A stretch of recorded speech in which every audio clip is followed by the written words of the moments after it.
presentation on with the title From Dynamic Cores to Operational Models, and the first talk is by Günther Zengel from the DWD, and the title is the Icon Model Formulation of the Dynamical Core and Physics Dynamics Coupling. Yeah, thank you for your introduction and good morning to everyone. So I will start my presentation about the Icon model with a short introduction about the main goals of the Icon project. And then I will tell you some details about the dynamical core of Icon and the physics dynamics coupling. Afterwards, I will show you selected results with a different level of sophistication, and I will conclude with a short summary. So Icon means Icosahedral Nonhydrostatic Model, as you know, and it's a joint development between the German Weather Service and the Max Planck Institute for Meteorology, and it strives at developing a somehow unified model for numerical weather prediction and global climate modeling. It has a non-hydrostatic dynamical core and an icosahedral triangular C-grid in our version, and it's already coupled with an almost full set of physics permutations. Some minor details are still missing, like the sea ice module, but we can already conduct reasonable weather forecasts with it.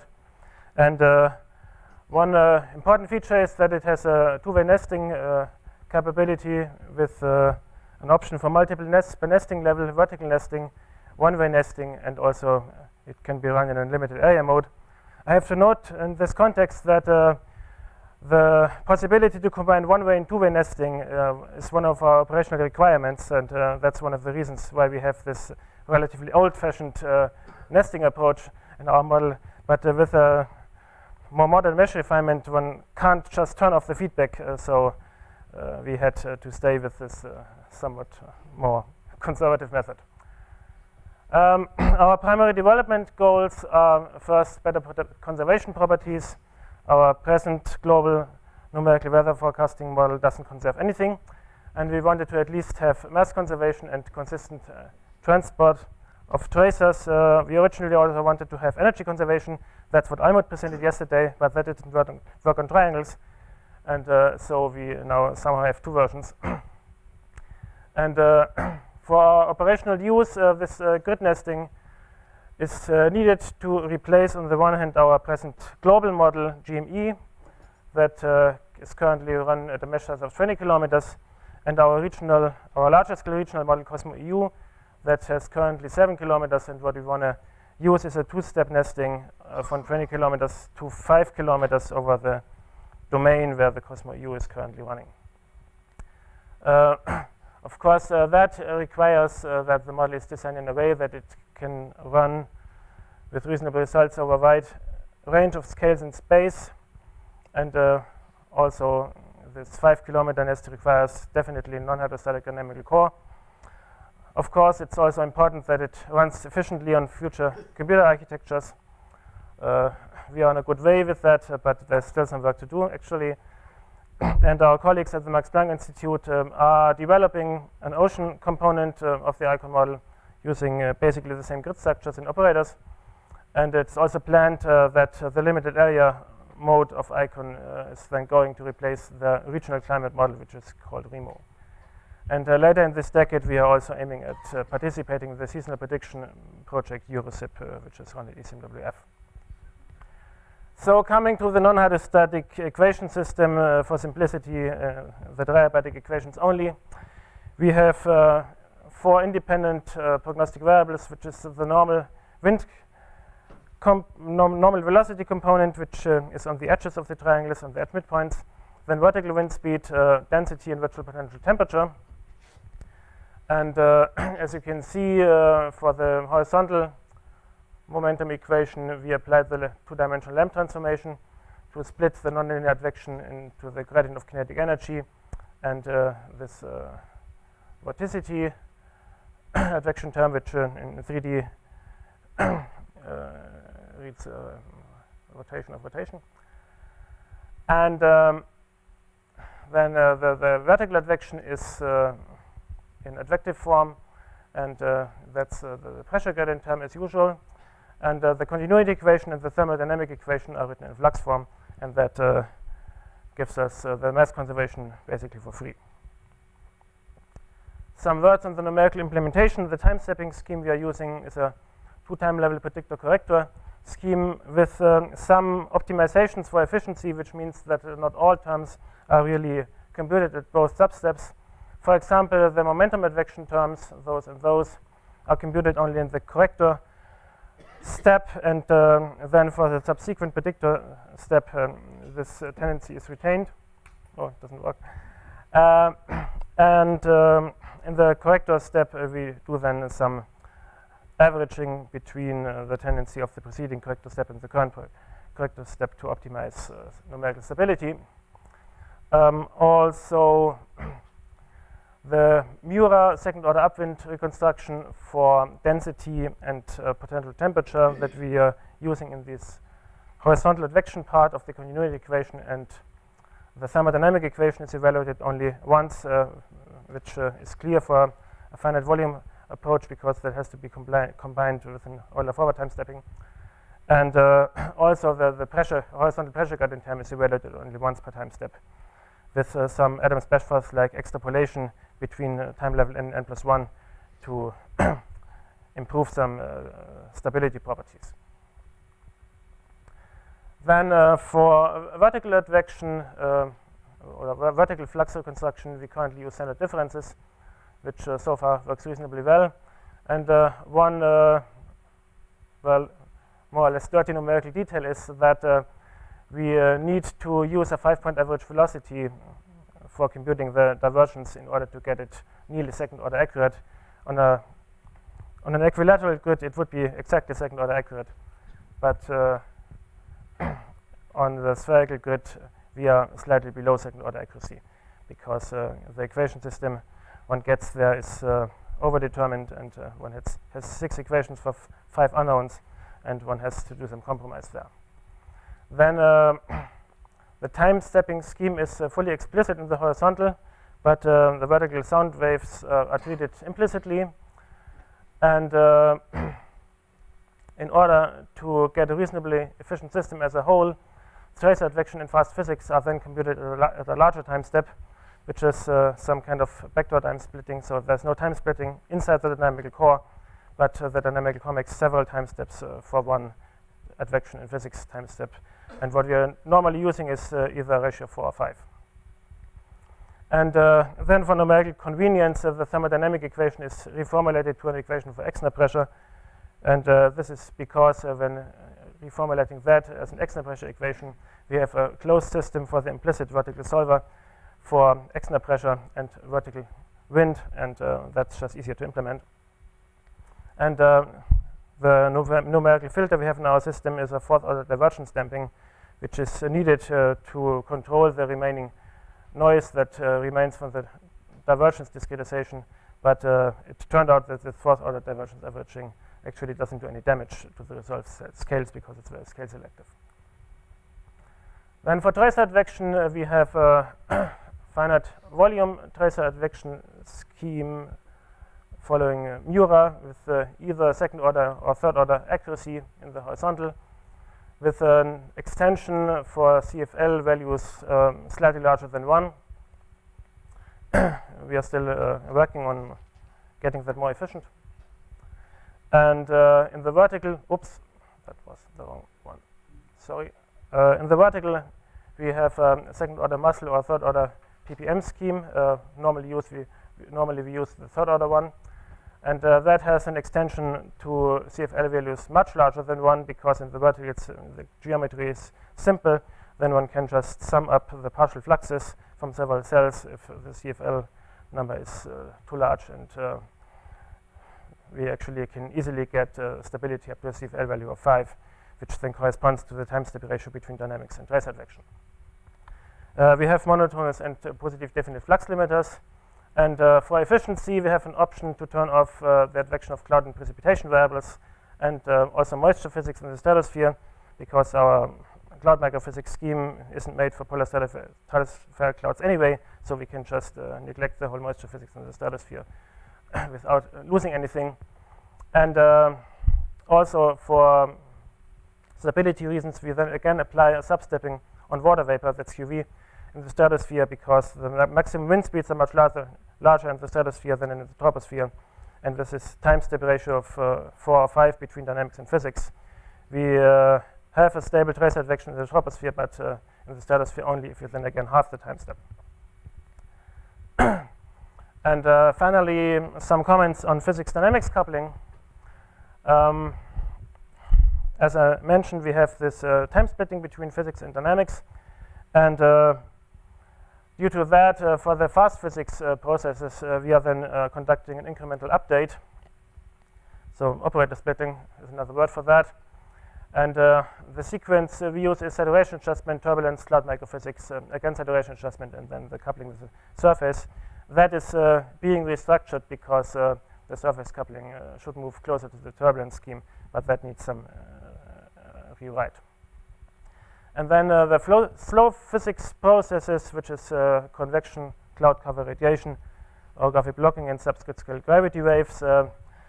Those tendencies, so those parameterizations run at even longer time steps, and they give back tendencies, and these are added in the dynamical core at the right-hand side of the equations. So of velocity and extra pressure, actually. And an important aspect of our equation system, which has density as a prognostic variable, is that because we keep density constant in the physics dynamics interface in order not to violate mass conservation,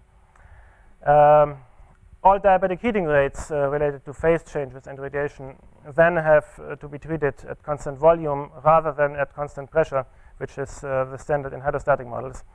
And for most of the parameterizations, that's easy to change, but in the convection scheme, we had first to find out where to change what, because there's a combination between convective heat transports and latent heat release, and only for the latent heat release, this change has to be applied, so that requires a bit care. And yeah, and another aspect that is a bit of a numerical disadvantage is that when keeping density constant and applying the physics tendency, primarily the saturation adjustment related latent heating, to the external pressure, that generates quite significant sound waves, and therefore we need some appreciable off-centering in the vertical solver to control those sound waves with physics coupling. The dynamical core alone needs very little damping of sound waves, but with physics coupling we have to damp them a bit stronger.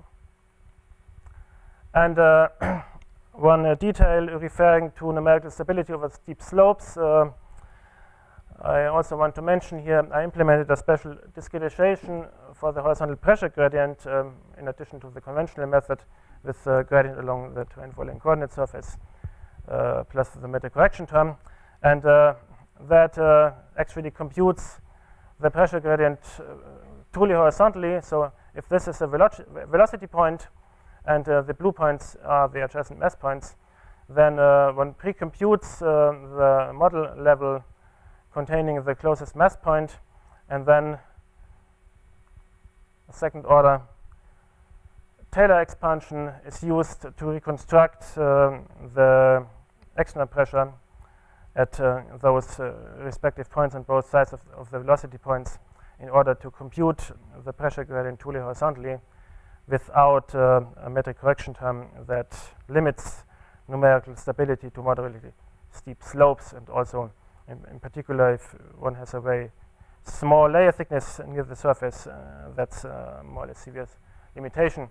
And in order to avoid evaluating a second derivative, this second order term is hydrostatically approximated, which then gives first order vertical derivative of virtual potential temperature.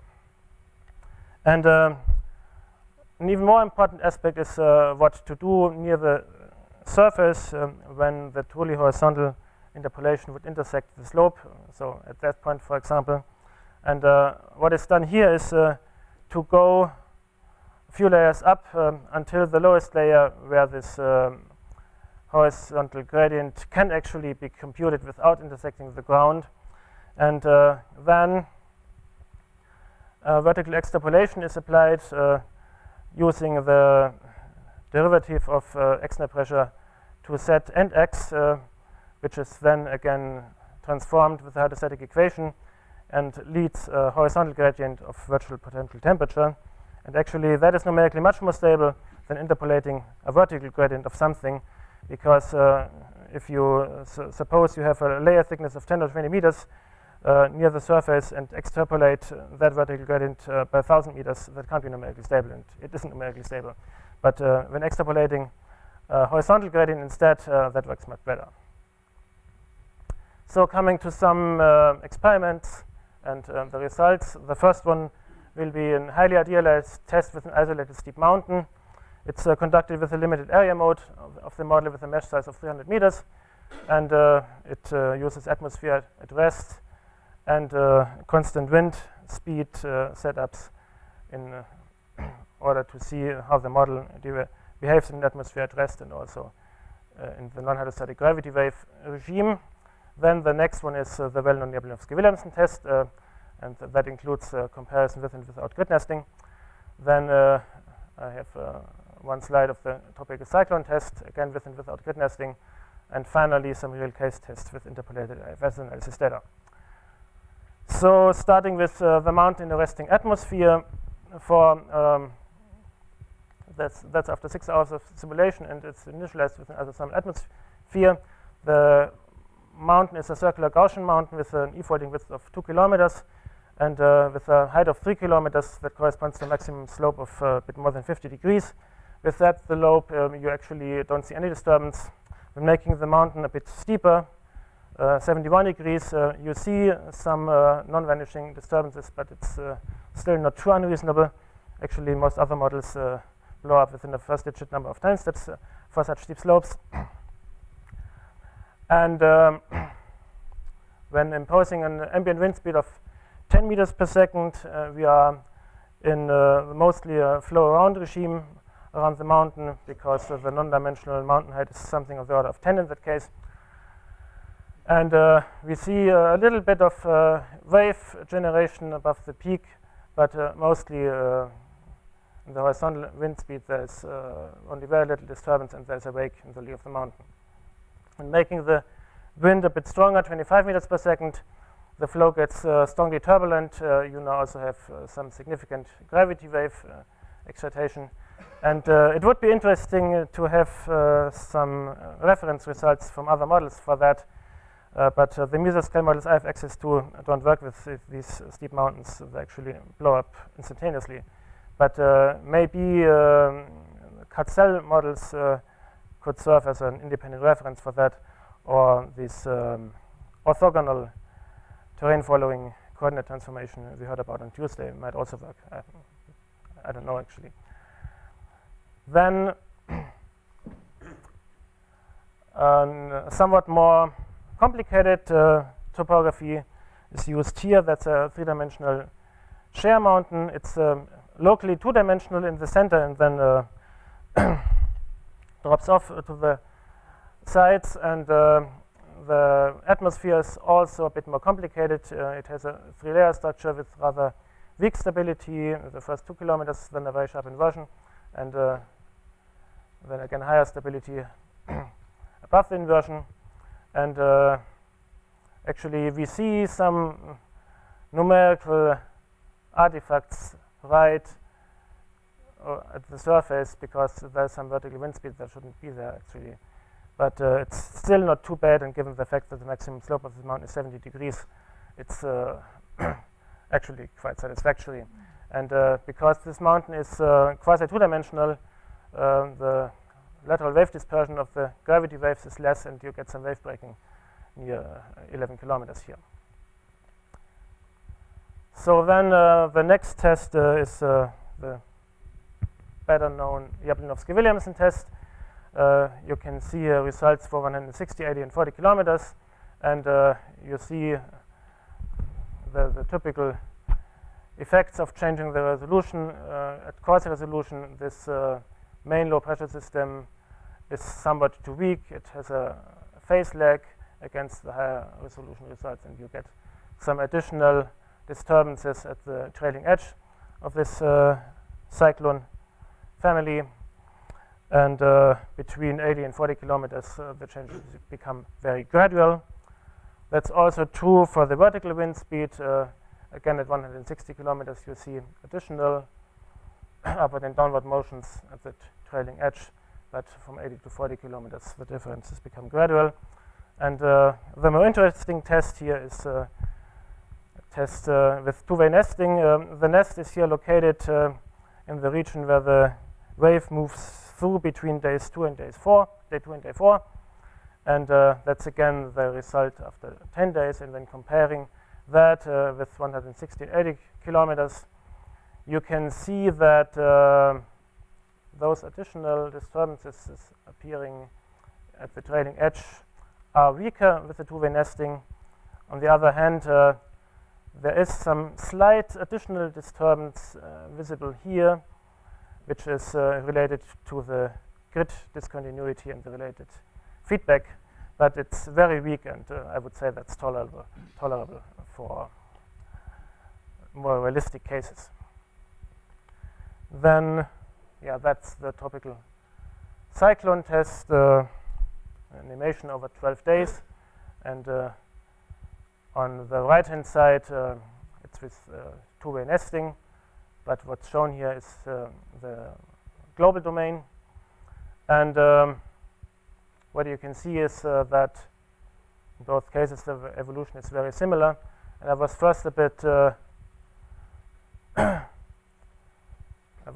surprised because of this secondary cyclone development. I was thinking may it be related to the nesting, but this secondary cyclone development occurs anyway, and also it doesn't happen at the nest boundary, so that is not an artifact of the nesting.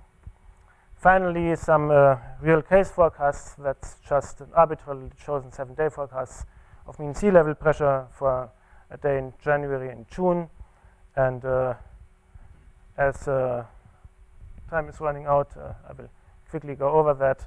So you actually see what you expect in winter. It's cold in the north, and it's warm in the tropics, and so on and so forth. What you're probably interested in more is the verification against analysis, and that's a comparison between ICON at 40 kilometers with IFS analysis and our operational model GME with IFS analysis at the same resolution. And you can see that the ICON results are similarly good or slightly better than for GME. Also, the bias is less.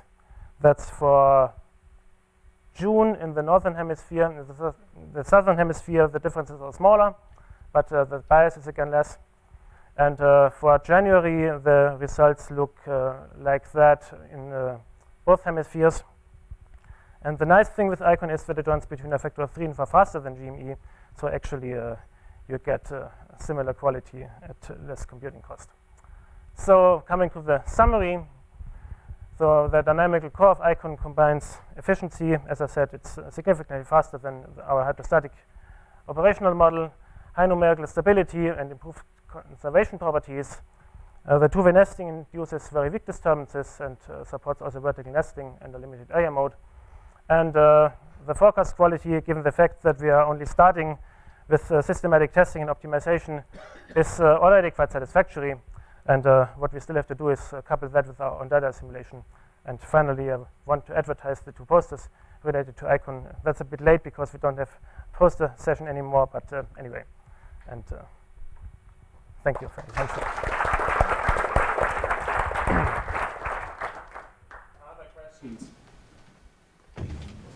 Günther, you mentioned on one of the slides that you are able to go with CFL much larger than 1 in the vertical.